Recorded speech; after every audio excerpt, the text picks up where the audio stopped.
Ketua KPU Kota Pontianak, David Teguh mengungkapkan total sebanyak 1.808 kotak suara yang didistribusikan ke 904 tempat pemungutan suara di seluruh Kota Pontianak. Selain kotak suara, logistik lainnya untuk pemungutan suara ialah surat suara, tinta, bilik pemungutan suara, alat coblos, tanda pengenal petugas, tanda pengenal saksi, hingga formulir. Semua logistik ini disalurkan hingga ke TPS pada H-1 pemungutan suara. Jenis logistik yang di dalam kotak ini jenis logistik yang memang diperlukan untuk hari di TPS pada hari pemungutan suara, seperti surat suara, kemudian formulir-formulir untuk C hasil, ya, plano itu, dan semua formulir yang dibutuhkan.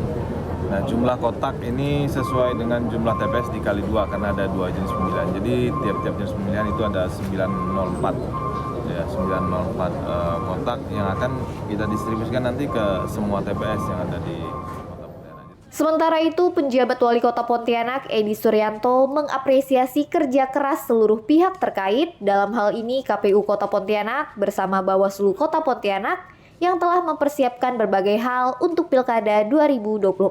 Alhamdulillah sampai dengan hari ini prosesnya benar-benar disiapkan dengan baik sama teman-teman. Makanya untuk baik yang KPU Kota maupun Bawaslu Kota, saya apresiasi. Sampai sekarang semuanya berjalan dengan baik dan koordinasi di antara pelaksana, ya, atau penyelenggara, maksud saya penyelenggara benar-benar dilaksanakan dengan baik. Dalam pendistribusian logistik pilkada ini juga mendapat pengawasan dari TNI, Polri, dan Bawaslu.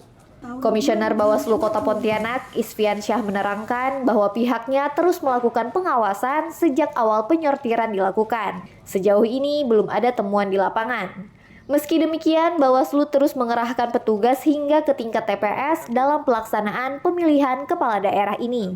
Terkait pengawasan distribusi logistik, kita melakukan pengawasan terhadap logistik ini sejak dari pengadaan hingga distribusinya, hingga proses-prosesnya, tahapan-tahapannya kita lakukan untuk pengawasan.